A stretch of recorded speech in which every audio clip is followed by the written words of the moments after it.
Allez, c'est bon, on enregistre. Alors, bonjour à tous et à toutes. Bonjour Laetitia. Bonjour. Euh, une petite vidéo aujourd'hui un petit peu particulière parce que j'avais très très envie de vous présenter Laetitia et de parler de son parcours et d'un sujet voilà, qui me tient beaucoup à cœur. C'est le sujet de la prêtresse. Alors, Laetitia, que j'ai rencontrée il y a quelques mois au cours du cursus en fait du Scarabée d'Or, qui est un cursus d'initiation à la déesse Isis qu'elle propose. Et à travers ce qu'elle nous a transmis, il y a beaucoup de choses qui ont bougé pour moi. Et du coup, on a eu ces derniers jours l'occasion de se retrouver sur un week-end et d'avoir beaucoup d'échanges, de conversations assez profondes sur le féminin, sur comment servir la déesse aujourd'hui dans nos sociétés modernes. Et j'avais très très envie que ces discussions très riches ne restent pas voilà, lettres mortes, mais qu'elles puissent être diffusées et partagées au plus grand nombre. Donc c'est pour ça que je t'ai demandé, Laetitia, et je te remercie d'avoir accepté de répondre à quelques questions, et j'en suis sûre que voilà, qui permettront à pas mal de femmes de mieux comprendre qu'est-ce que c'est qu'être une prêtresse aujourd'hui au 21e siècle. Est-ce que ça existe toujours? Si ça existe, comment on fait? Qu'est-ce que ça veut dire? Qu'est-ce que ça implique? Alors, avant de démarrer, j'aimerais bien que tu te présentes, Laetitia, parce que ouais, y a peut-être pas mal de gens du coup, qui te découvrent sur les réseaux sociaux, même si ça fait longtemps que tu œuvres en tant que thérapeute, tarologue, voilà. Mais j'aimerais bien que tu nous parles un petit peu de toi, de qui tu es, et que tu nous présentes ton parcours. Oui, alors, donc du coup, je vais essayer de me présenter de façon brève parce que je Ouais, vais pas en faire trop parce que ça me paraîtrait ça pourrait long. être long. Ouais. Donc voilà, donc du coup, Laetitia Ransonnet, je suis tarologue énergéticienne et donc prêtresse d'Isis. J'accompagne des femmes sur ce chemin-là depuis plusieurs années maintenant. Alors au départ, beaucoup dans l'ombre parce que ça a été pour moi quelque chose de difficile à amener dans la matière et à dévoiler Au donc, grand jour. au grand jour. Je suis très contente qu'on fasse cette vidéo parce que ça va permettre aussi, moi, de sortir un petit peu, comme tu dis, de mon placard. C'est plutôt pas mal. Donc voilà, donc en fait j'ai une formation en taropsie énergétique. Enfin, j'ai une couleur assez diversifiée entre du chamanisme, entre de la prêtrise, mais qui pour moi sont intimement liés Ouais. finalement. Ouais, ça, je Voilà, pense que tu en parleras peut-être un petit peu, mais on se rend compte que c'est intimement imbriqué. c'est ça complètement. Mm. Donc voilà, j'ai un parcours un peu atypique dans le sens où j'ai commencé assez, alors pas tardivement, mais sur mes 20 ans, 25 ans, à vraiment entrer dans ce milieu spirituel et énergétique. Mm. J'ai, comment dire, fait plein de formations, suivi plein d'enseignements. Et concernant la prêtrise, c'est vrai que j'ai eu un appel hyper jeune.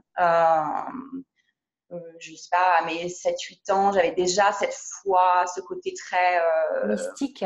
mystique, ouais, c'est ce mot-là. Et en fait, je me suis tournée plutôt vers la religion catholique parce que c'était la seule qui m'était accessible. Je venais Mm. d'une famille assez cartésienne et j'allais prier quand j'étais enfant dans une église. Enfin, j'avais vraiment cet appel déjà de piété, quoi. D'accord. Voilà. Et puis ben voilà. Et puis ensuite, j'ai fait de très belles rencontres sur mon chemin en grandissant.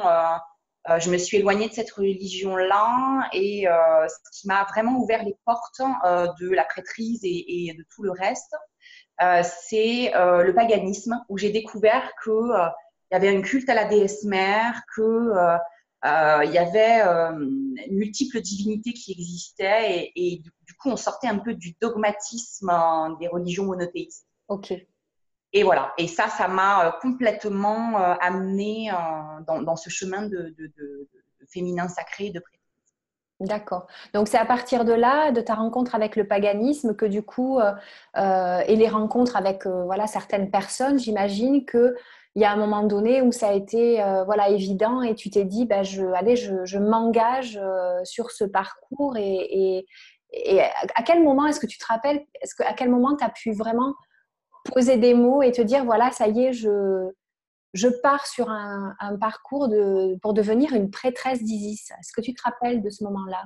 Alors, je pense très honnêtement que l'appel de la prêtresse, je l'avais en moi depuis, je pense, ma plus tendre enfance. Ouais.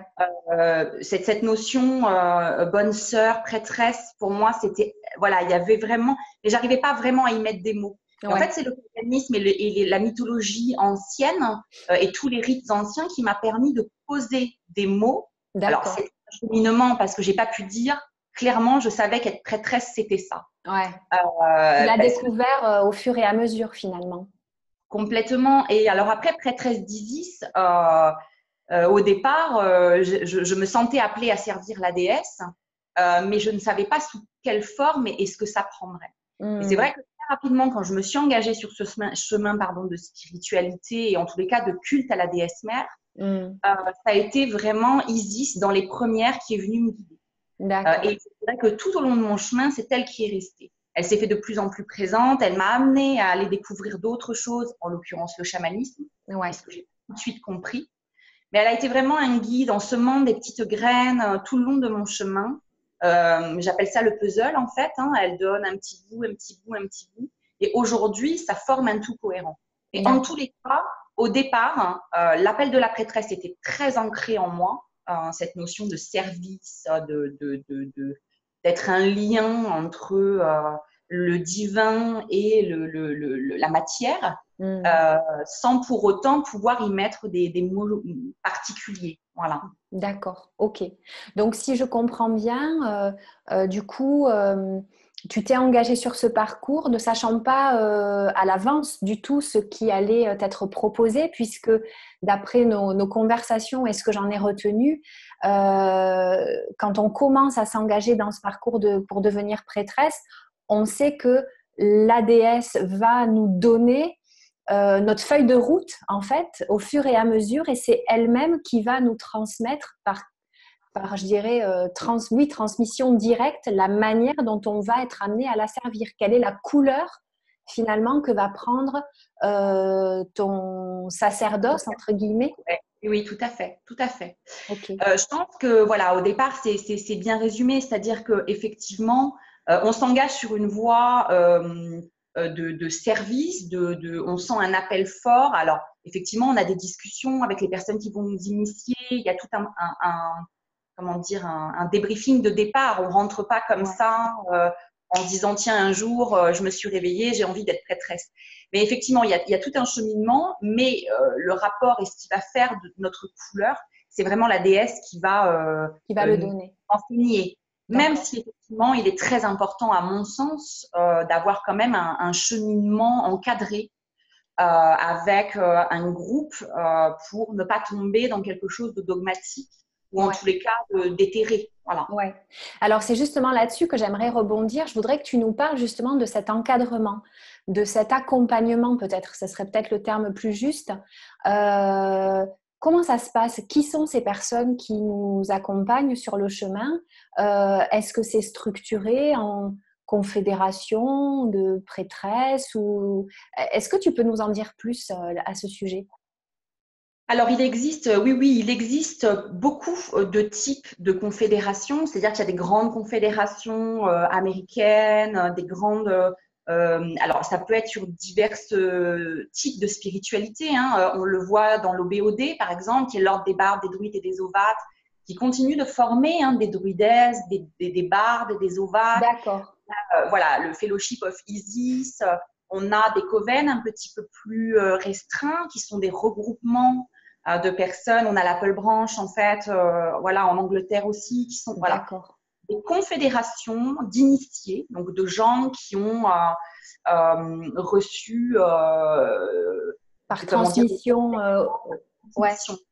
Voilà, alors, bien évidemment, on ne va jamais, être initié comme dans les temples antiques ou tout du moins comme c'était le cas il y a plusieurs millénaires. Je pense ça a été réactualisé avec aussi les besoins de notre société et notre mode de vie. Bien sûr, ouais.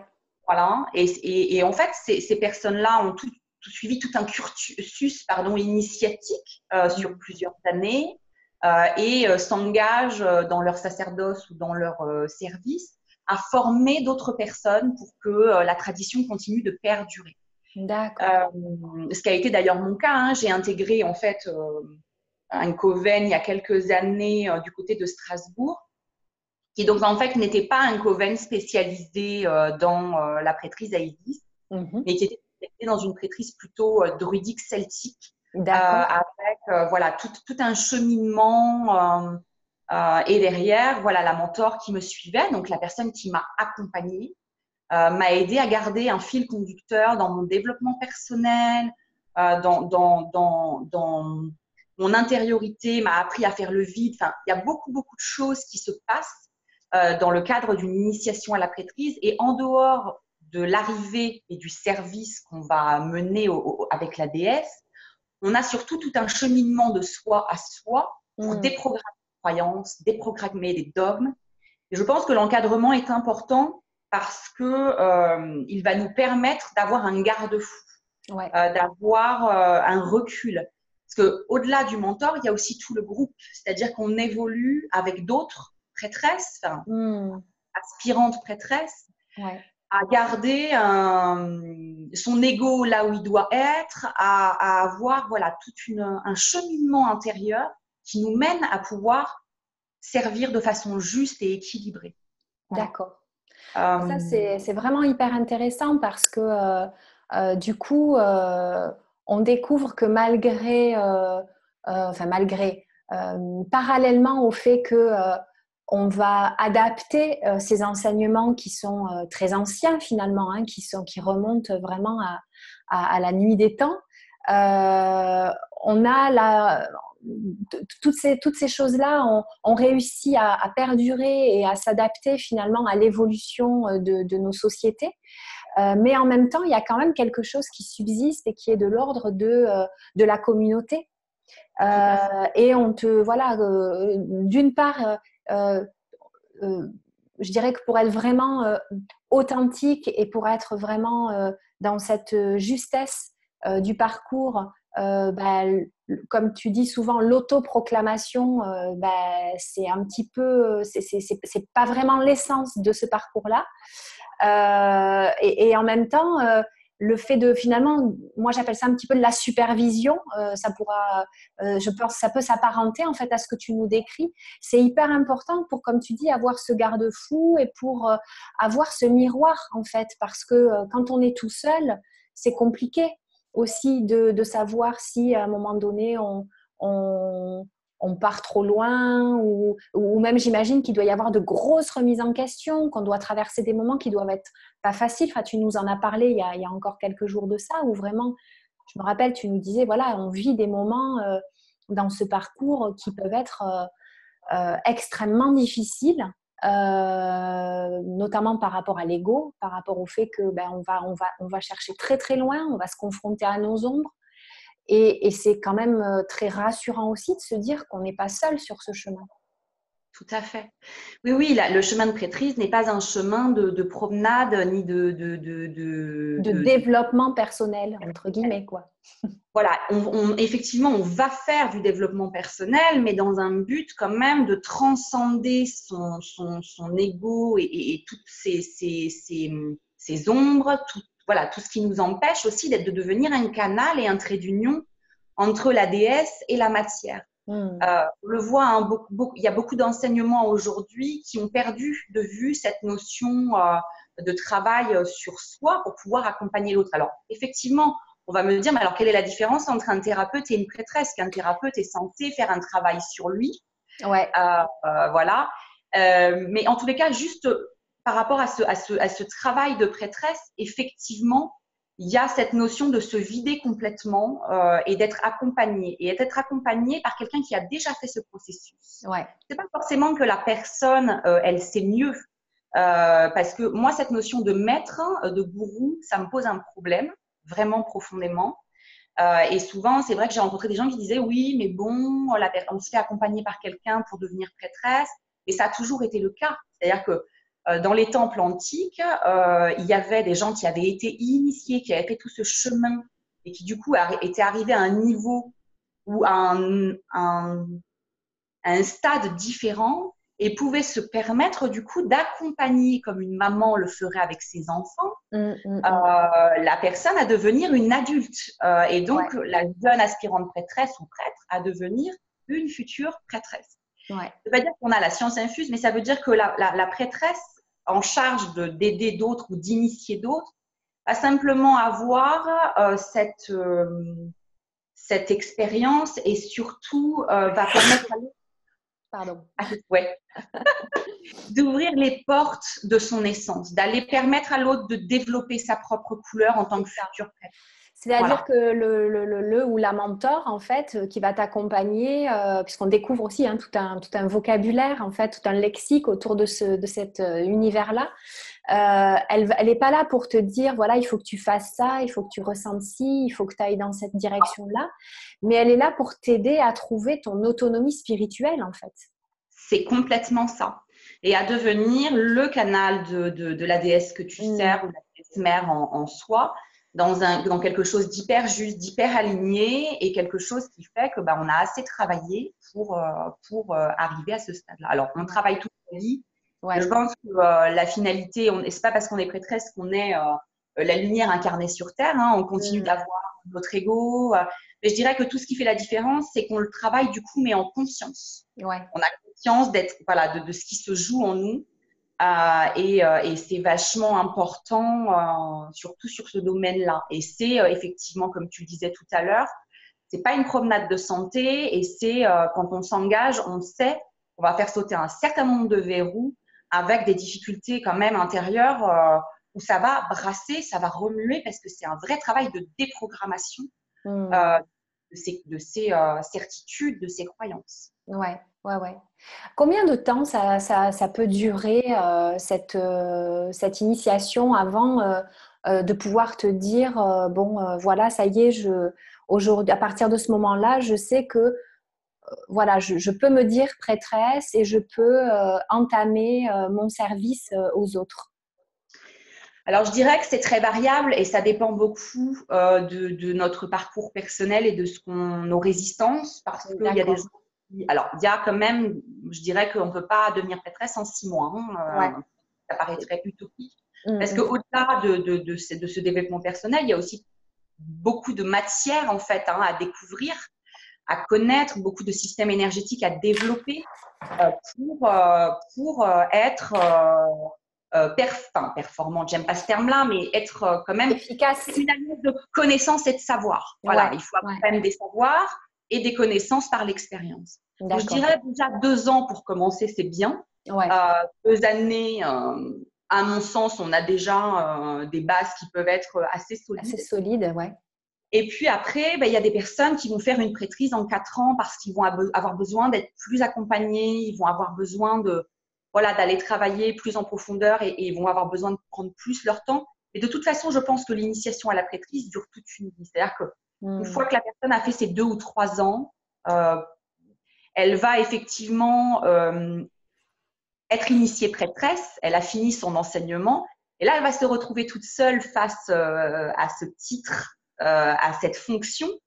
Et la mentor va quelque part un petit peu s'effacer et la prêtresse va devoir se déployer et va faire face effectivement à un certain nombre d'expériences qui vont continuer de former son chemin de prêtresse. En fait. C'est un petit peu ce que tu exprimais, je me rappelle, il y a 2 jours quand on discutait de tout ça, où tu nous disais que toi, tu avais mis du temps entre le moment où ton cursus s'était achevé et le moment où là, ces derniers mois, finalement, tu sens que ça y est, tu y vas vraiment et tu oses beaucoup plus de choses que tu ne te le permettais il y a encore quelques mois.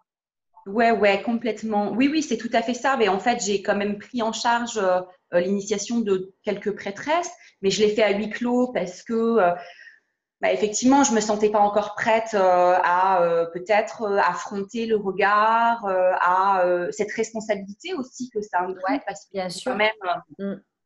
être sûr, se dire, bon ben voilà, si on ouvre, on va se retrouver peut-être avec d'autres personnes accompagnées. C'est quand même une charge, une responsabilité Oui. qu'on peut pas prendre à la légère. Et Mm. puis, je crois aussi que ce chemin de prêtresse, j'ai dû cheminer en moi entre ces valeurs antiques que je porte, l'espèce de tradition très mystique, un peu cachée, et cette ouverture au monde, comment est-ce que j'alliais le profane et le sacré. Enfin, Ouais. Comment tu allais voilà. pouvoir articuler ça finalement? Ouais, ouais, ouais, ouais. Et Et ça alors, a pris ouais, du temps. ça t'a pris du temps. Et même ce que je trouverais intéressant, si tu as, si t'as envie de nous en dire quelques mots, bien sûr, sans parler trop de ta vie privée, mais finalement, au début de notre entretien, bon, bah, tu parlais beaucoup au début du fait que tu t'étais questionnée. Pour toi, c'était surtout, tu voyais surtout la religieuse, en fait, hein, puisque tu étais imprégnée de religion catholique, etc.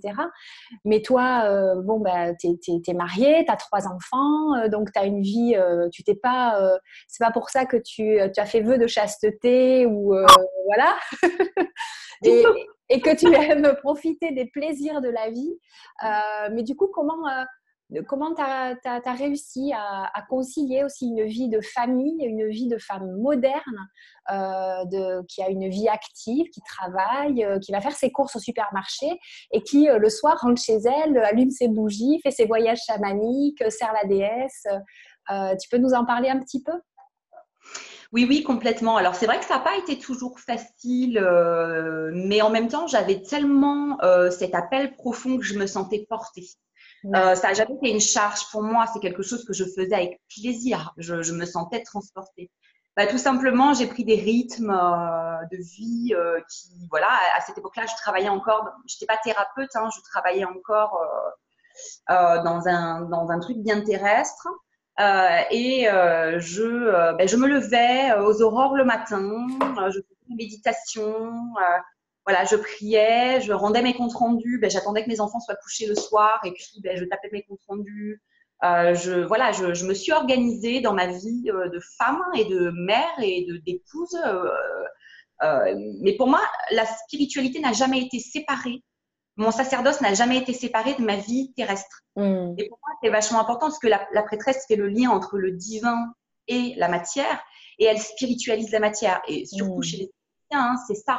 C'est pour amener la mat, l'équilibre dans la matière, il faut spiritualiser la matière. Donc, ça veut dire que la spiritualiser, c'est pas séparé en fait. C'est un tout cohérent. Et du coup, les enfants participaient au rite. Bon, j'ai un mari qui est très ouvert, donc ça aide beaucoup. Ouais, ça Mais facilite les choses, c'est sûr. Mm. ça facilite les choses, ouais. Mais rien, pour moi, il y a pas cette séparation, même si l'initiation reste à huis clos, et elle doit rester à huis clos parce que sinon, ce serait aussi désacraliser quelque part tout ce processus et puis tout le monde serait prêtresse. Et alors, je dis pas qu'il faut que les gens ne soient pas prêtresses, mais tout le monde n'est pas appelé à être au service d'eux. C'est ce que tu me disais. Tu me disais, il y a beaucoup d'appelés, mais peu d'élus dans le sens où il y a quand même c'est une telle exigence dans l'engagement que parfois, même si on se sent appelé, on finit par découvrir, par sentir que c'est pas forcément fait pour nous. Donc voilà, il y a pas mal de gens qui rebroussent peut-être chemin aussi en cours de route. Oui, oui, et je pense que ça fait partie du truc, c'est-à-dire qu'effectivement, on peut être appelé à servir, ou en tous les cas appelé. C'est très difficile hein, quand on commence un chemin comme ça de prêtresse, où on se sent appelé par la prêtresse, de faire le distinguo entre je me sens appelé par la spiritualité et par une Ouais. forme de spiritualité, et Mm. je me sens appelé à devenir un canal et un réceptacle du divin. Alors, il ne faut pas y voir du tout quelque chose je suis un être merveilleux et lumineux. Non, voilà, au contraire, il y a beaucoup d'humilité. On sent qu'on nous ramène quand même beaucoup à cette humilité, à cette conscience qu'on est des êtres humains parmi les autres êtres humains et au service juste de quelque chose de plus grand, mais que ça ne fait pas de nous des super héros, quoi, ou héroïnes. C'est ça. Et c'est vrai que souvent, on peut se sentir appelé par ce rôle un peu de prêtresse parce que ça donne une dimension un petit peu exceptionnelle à notre pratique. Ouais, c'est de l'orgueil spirituel, là, pour le coup. Un petit peu. Et puis aussi parce que souvent, on peut se tromper de chemin. Comme je disais, la barrière entre être attiré par une spiritualité et en devenir la gardienne, Ouais.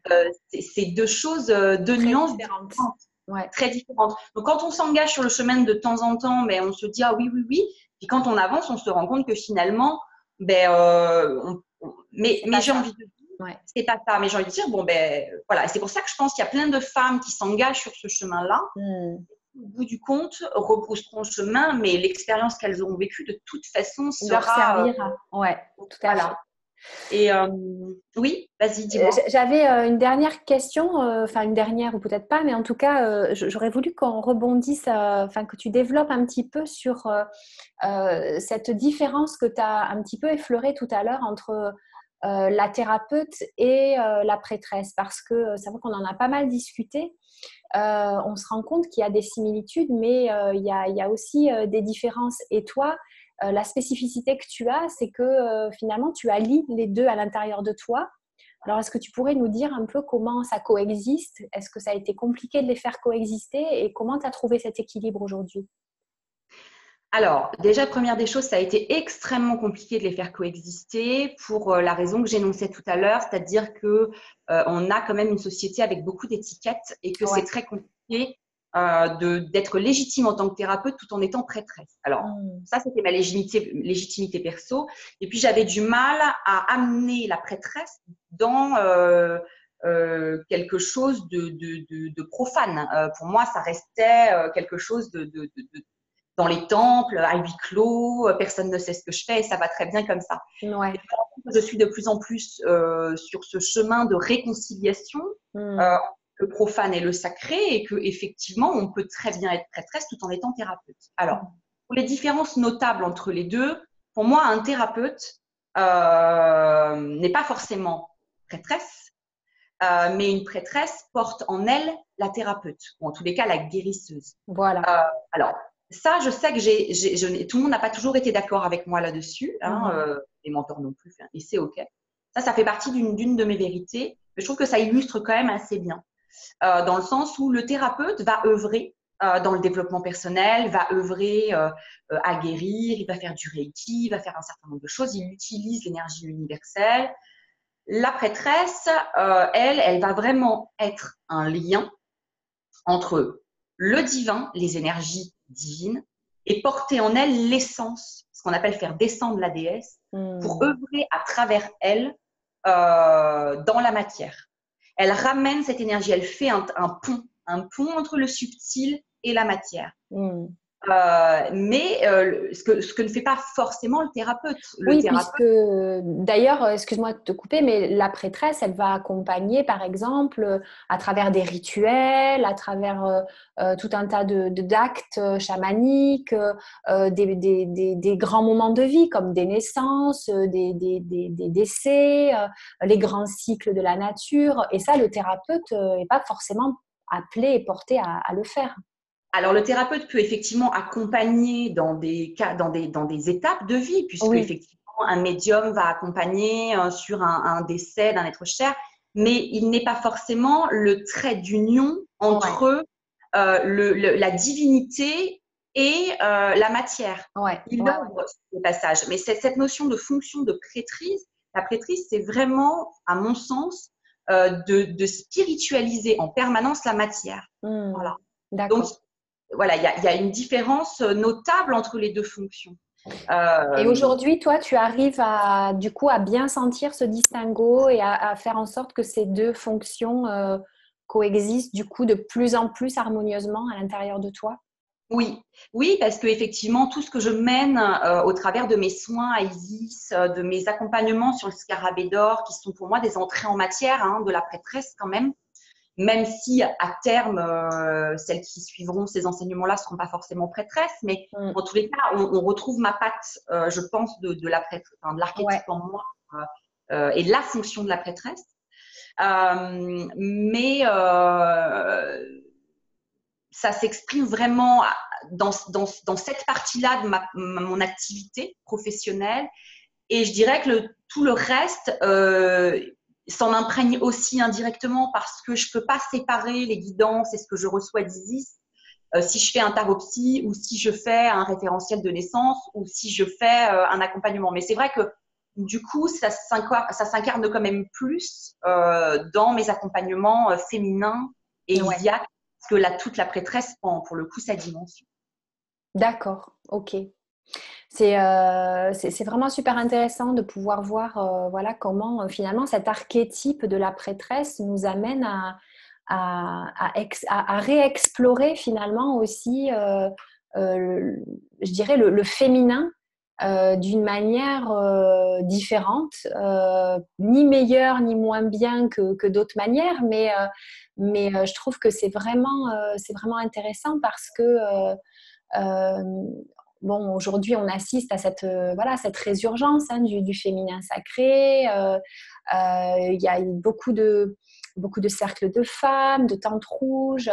Et là, on voit qu'il y a voilà, cette voie qui est ce serait comme un arbre avec plusieurs branches. Et là, on a cette branche en lien avec l'archétype de la prêtresse voilà, qui correspond finalement à une couleur ou à un certain type de femme qui va se sentir appelée vers ça.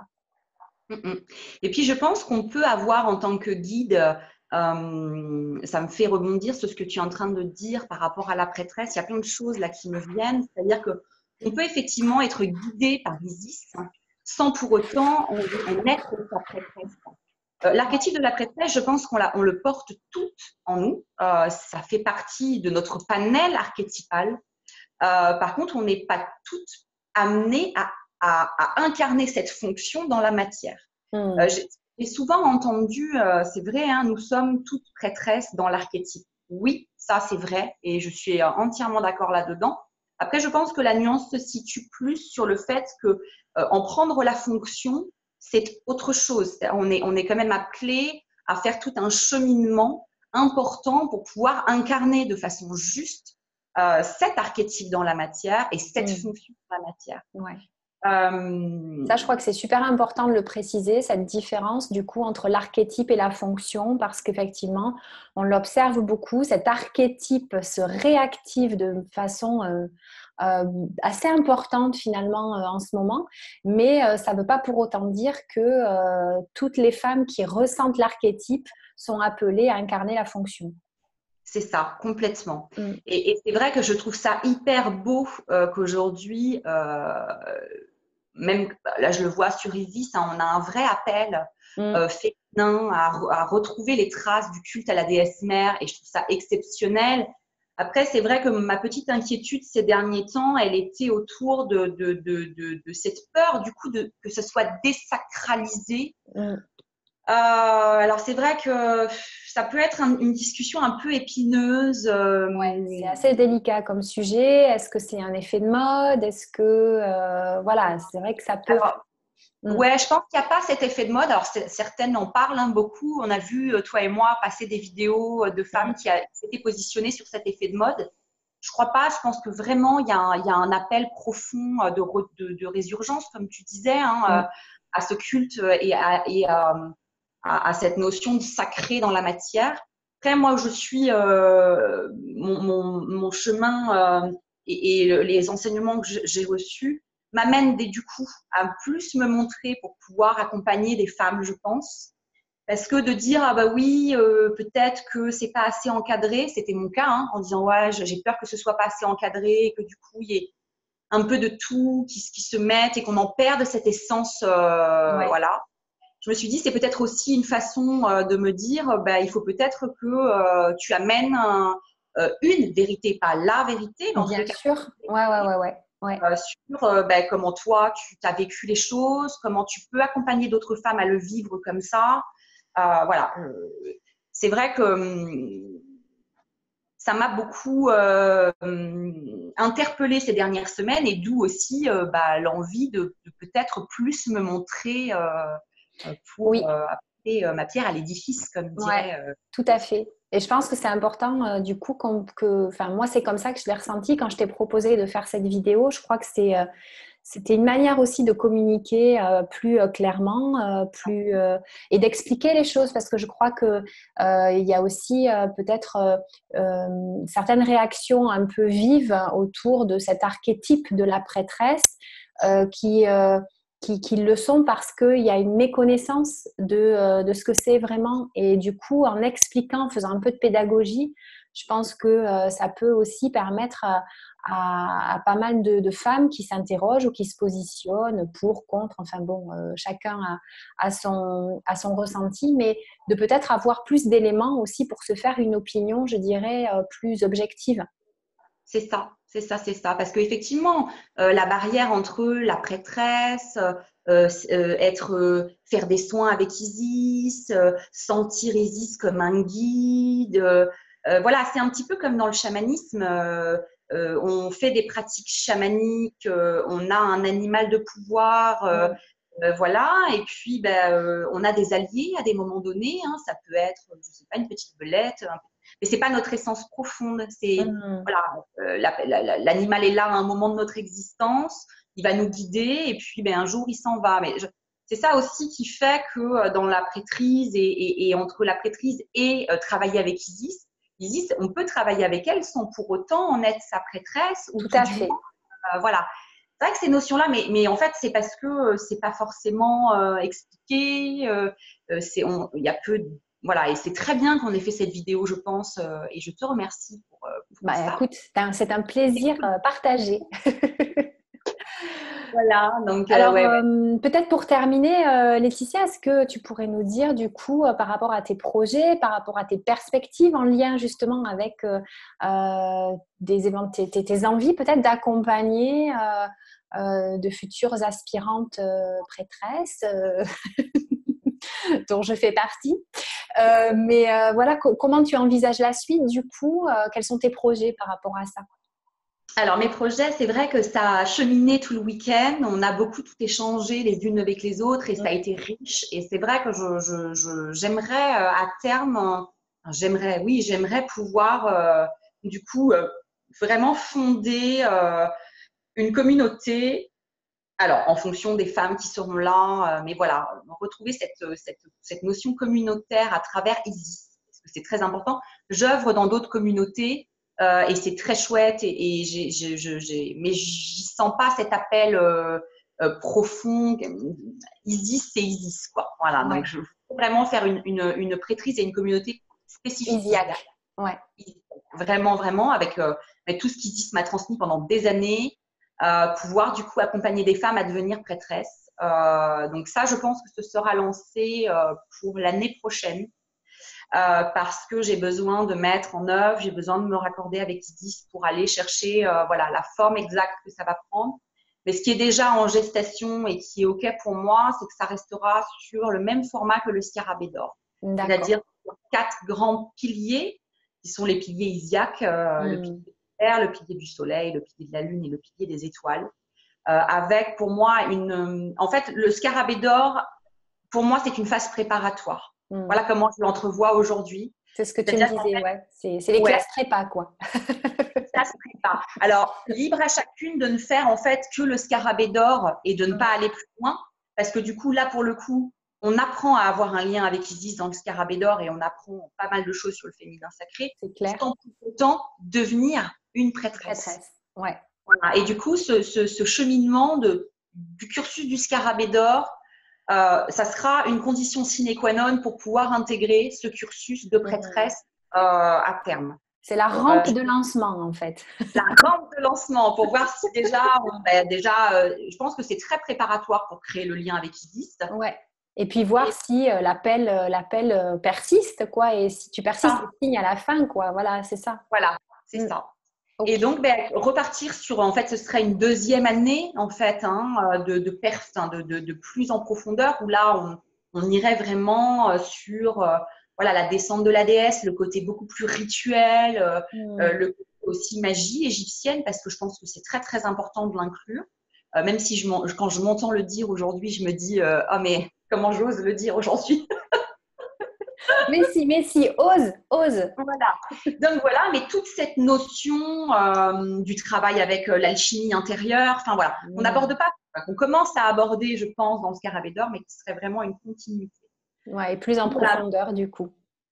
plus en profondeur et pour le coup, aller là chercher pour chacune des aspirantes des oracles bien spécifiques avec Isis et de faire bosser dans l'intériorité en développement personnel pour aller déprogrammer et devenir des prêtresses hyper alignées, en humilité, voilà. Et au service. Et au service, voilà, c'est ça. Bah écoute, c'est un merveilleux programme. Bon, moi, en tout cas, tu sais que j'en frétille à l'avance. Donc, bah écoute, je trouve ça vraiment, vraiment chouette qu'on ait pu prendre le temps de poser. On aurait sûrement pu dire encore un milliard de choses, mais ça fait déjà un petit moment qu'on parle et je pense que ça donne quand même déjà une idée globale et en même temps plus précise des tenants et des aboutissants de ce cursus et de ce parcours de prêtresse, de qu'est-ce que c'est qu'être une prêtresse aujourd'hui au XXIe siècle. Donc, écoute, je te remercie du fond du cœur, Laetitia, pour avoir partagé avec autant de simplicité, de clarté et de bienveillance toutes ces belles choses. Je te fais un gros bisou. Je vais couper l'enregistrement et puis on se retrouve toutes les deux juste après. Ouais.